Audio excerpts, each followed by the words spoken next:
Patrick. I'm the instructor for the Community Education Guitar class, and this is our first class video. Hope that you will take the opportunity to look at the videos as we post them, and that they'll help you in your learning in the class. Playing the guitar is a lot of fun, but there are some things that you do have to spend some time learning. And one of those things is the name of all the strings. There are two ways to name the strings. You can name them by a number, 1 to 6, or by a letter. And the letter represents the open tuning of the string when the guitar is tuned to standard pitch. Let's take a look at the strings, designating them as numbers. If we start with the thinnest string, one that's closest to the floor when you hold your guitar like this, that is the first string. If you look at the next string, that's the second string, and we're heading up toward the ceiling. This is the third string. This is the fourth string. This is the fifth string. And the thickest string, the wound string that's at this side of the guitar, is the E string. So they're numbered from the bottom of the guitar to the top. 1, 2, 3, 4, 5, 6. Okay? Sometimes you'll hear people refer to the second string or the third string or the fifth string or whatever. Another way to learn the names of the strings, which is a way that you do need to get under your control, is to call them by the letter name of the note that the string is tuned to open. So each string has two names. It has a number and a letter. So going from the first string, that's tuned to an E note, so it's the first string or E string. Second string is tuned to a B note, so it's a B string, second string or B string, B as in baby. The third string is tuned to an open G note, G as in go, so it's a G string. The fourth string is tuned to an open D, D as in dog, so that's the D string. Fifth string is tuned to an open A, so it's the A string. And finally, the thickest string, the one on top, the sixth string, is tuned to an open E, so it's an E string. So E, B, G, D, A, E. And in a couple of the videos I posted, they give you some mnemonics for remembering that sequence of letters if that makes it easier for you to learn them. But you really do need to learn the names and the numbers of the strings. All right, now we want to learn a little bit about the chromatic scale.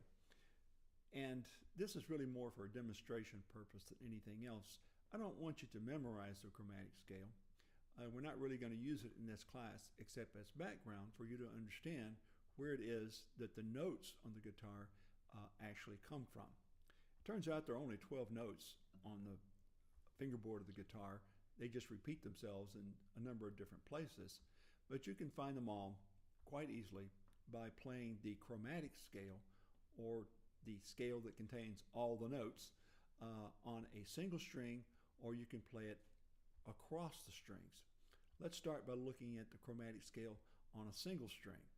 You should refer to the diagram that I passed out in class in order to be able to follow along with this part of the video. The chromatic scale contains all the notes, and we start really from any note and just go in a circle back to that note after 12 steps. But here we'll make it easy and just say that the chromatic scale goes from A, like the alphabet, A, B, C, D, E, in that progression. But it inserts a sharp after each of the names of the notes. Each letter of the alphabet gets a sharp added to it. So it goes A, A sharp, B, C, C sharp, D, D sharp. Now you probably noticed I didn't add a sharp after the B. You do add sharps after every note but the B and the E. So the chromatic scale starting from the A note would be A, A sharp, B, C, C sharp, D, D sharp, E, F, no sharp between E and F sharp, G, G sharp, and back to A. Okay, so how does that play out on the guitar? If we start with the 5th string, which is tuned to an open E, and place our fingers on each successive fret going up the fingerboard, we'll follow that alphabetic progression. So we start with an A, open, A sharp, 1st fret, B, 2nd fret, no sharp, C, 3rd fret, C sharp, 4th fret, D, 5th fret, D sharp, 6th fret, E, 7th fret, F, no sharp after E, F on the 8th fret, F sharp on the 9th fret, G on the 10th fret, G sharp on the 11th fret, and back to A on the 12th fret. So we've gone up the entire chromatic scale, all 12 steps, actually 12 half steps.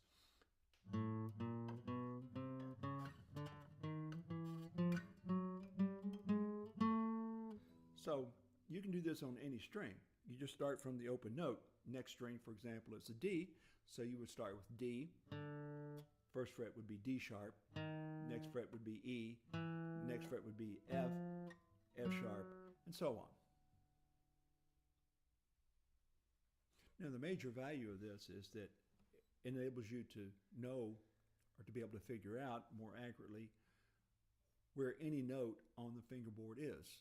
If you don't know it, and there's no reason particularly that you should know it at this stage, you can always find out what that note is, and I'm placing my finger here on the 7th fret on the 3rd string. I may not know what that note is, but I could find it just by going up the 3rd string. So I would go G, G sharp, A, excuse me, I'm not going on the 3rd string, G, G sharp, A sharp, B, C, C sharp, and here I am at the 7th fret, so that's a D. All right, that's the primary use of the chromatic scale, is to help you identify all of the notes on the fingerboard. The other point that we want to make about the chromatic scale is that all of the diatonic scales come out of the chromatic scale. Diatonic scale is the Western scale that we find most commonly used in the music we listen to here in the United States and in other Western countries. It's the do, re, mi, fa, sol, la, ti, do scale. So here is the C diatonic scale.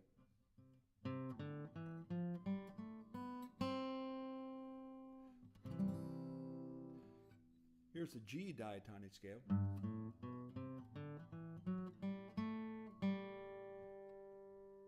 Messed that one up.